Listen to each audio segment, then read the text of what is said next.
अनि गरिब विपन्नको कुरामा मैले पहिल्यैदेखि भन्दै आएको यो साम्यवाद समाजवाद भनेको भाषणमा दिन एकदम सहज हुन्छ, मजा पनि आउँछ। तर साँच्चीकै साम्यवाद साँच्चीकै समाजवाद गर्ने भने हाम्रो काठमाडौँ महानगरपालिकामा मेयर हुँदाखेरिको म उदाहरण दिन चाहन्छु।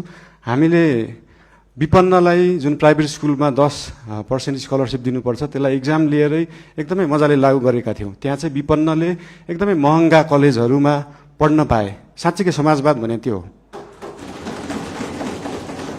र विभिन्न महँगा अस्पतालहरूमा पनि हाम्रो ऐन कानुन संविधान बमोजिम नै 10% बेड चाहिँ विपन्नलाई दिनुपर्छ भन्ने व्यवस्था थियो। त्यसको लागि हामीले वेबसाइट नै बनाएर प्राइभेट हस्पिटलहरूमा सर्जरीसम्म विपन्नलाई गराउने व्यवस्था गराएको थियौँ। त्यही हो समाजवाद साम्यवाद भने चाहिँ त्यस्तो कुरालाई भनिन्छ।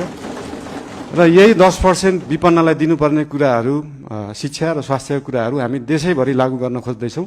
यसको लागि विभिन्न जिल्लाहरूमा विभिन्न स्थानीय निकायहरूमा यसको लागि हामी सहकार्य गर्दै जानेछौँ। संविधानमा लेख्न त लेखियो फ्री शिक्षा फ्री स्वास्थ्य, तर सरकारको बजेट त्यो छ कि छैन भन्ने कुरा सोचिएन।